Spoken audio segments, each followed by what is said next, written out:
It's good to see you again. Tonight we're not going to take a lot of time explaining why these messages are short and so on. We're on YouTube. It explains itself.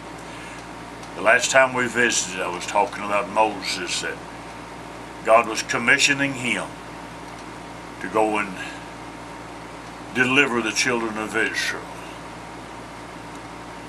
There was a verse that I read, or alluded to anyways, that God told Moses that I have seen, I have heard, I know, I am come down, I'll bring them up, I'll bring them out, I'll bring them unto a large land, I'll bring them to a land flowing with milk and honey. And since there's not much time, I'm going to try to divide this in several steps, and just each time we come back, just take it a little further, because I want you to grasp, I want you to see that God really cares for you. Where that text was at, in case you don't know, was the book of Exodus, chapter 3, verse 7, and chapter 3, verse 7 and verse 8. Verse 8. First, I want to talk about the part where God says, I have seen. Just a few minutes ago, as I was praying before I started this video, I was praying to ask God to put arrows on it, to guide it, to put it where He wanted it to go, because I have no idea. None of you know me, and I know none of you, more than likely. But while I was praying, I thought, there's somebody, and I feel like the Holy Spirit's put this in my heart, there's somebody that's watching right now. And you feel like that you're all alone. You feel like that no one even knows that you exist, and you are in trouble, spiritual trouble, whatever it might be. You're in a place that it looks like there's no way out. There's nobody to help. There's nobody to call on. There's nobody that even cares. I want you to know that there is someone who cares. I'm not talking about me. I care. But if I met you face to face and you told me your problems, I couldn't help you. I could give you some encouragement, some word, but I'm asking that the Holy Spirit will use some words tonight as we try to teach just a little bit, that you would see that God sees. He knows where you are. He knows your circumstance. I cannot tell you why you're in your circumstance. I won't even attempt to tell you that. But God knows. He knows all about it.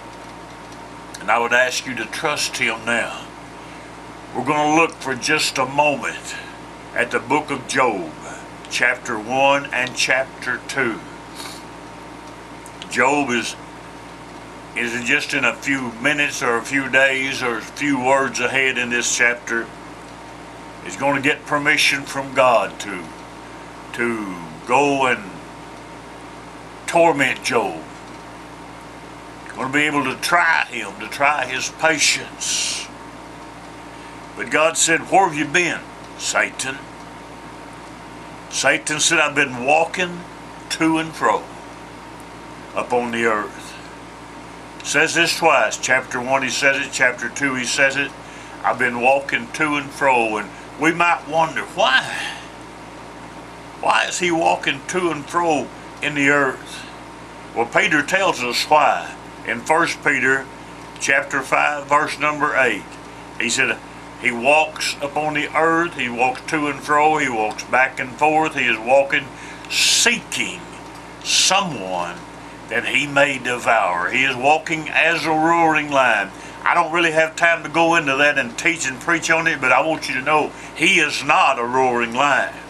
He is walking like one, he is roaring like one, but the Bible said that Jesus is the Lion of the tribe of Judah. So Satan is make believing that he's a lion, trying to convince you that he is a lion, that he is out to seek you and to destroy you. But here's something that I believe I heard someone mention this one day, and it came alive to me. Although Satan is walking to and fro, those were the words that he uses. In 2 Chronicles 16:9, please let this sink into your spirit. It said, "For the eyes of the Lord run to and fro throughout the whole earth to show himself strong," and so on and so forth. Now, it doesn't mean exactly what I'm going to say, but it covers that. Satan is running to and fro, walking to and fro. That's the words that he used. But the Holy Spirit says the eyes of the Lord run to and fro.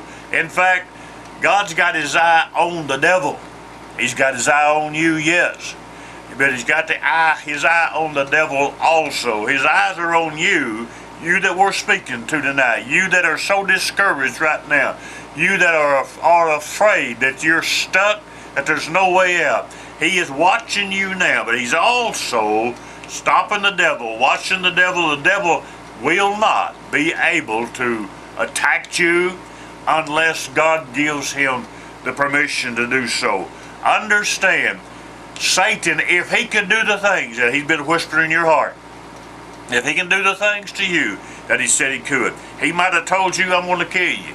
He might have told you, "I'm taking your family." He might have told you that I'm taking your husband, your wife, your children. He might have told you, "I'm taking your bank account." Understand this. If he could do these things, he would have already done them. He's trying to convince you, to oppress you, to depress you, to discourage you. But God says, back to our text tonight, that I have seen. In Luke the 15th chapter, what we call the prodigal son, he had left the family. He went to a far country. He'd wasted everything. He'd lost everything. I'm not putting any blame on him. It could happen to anybody. What I want us to see is he came to his senses. He was out slopping the hogs, even eating some of the stuff that he was feeding to the hogs. But he came to his senses and said, "I'm going to my father's house." Look at this. The Bible said that while he was yet a great way off, the father saw him. I have seen. Understand, please understand, that you're not a nothing. You're not a nobody. God is looking your way. God has got his eyes on you. And this verse I read just a moment ago, that his eyes run throughout the whole earth to show himself strong. He's just waiting on you to cry out to him. He's waiting for you to say, "God, here I am. Please, please forgive me, deliver me, take care of me, do the things that I'm looking for, that I am hungry for." God is wanting to do that. His eyes are upon you.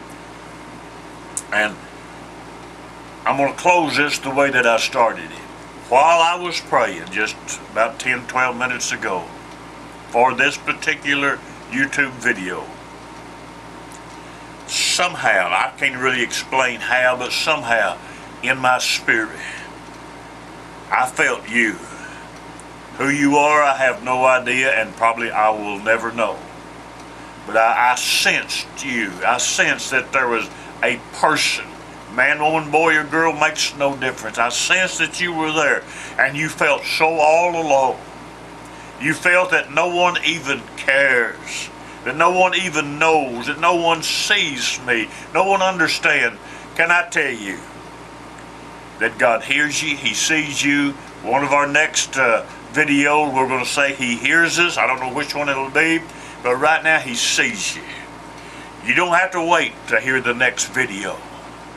If you will cry out to him now, I want you to know that he'll make himself strong for you. He will come to you. I mentioned last night, I believe it was, or the last video, that Bartimaeus cried out, and the Lord stopped and said, what wilt thou have me to do? My time is up. But pray to God. Believe Him. Let faith come alive in your heart. He sees you and He understands. He will meet your need. May God bless all of you.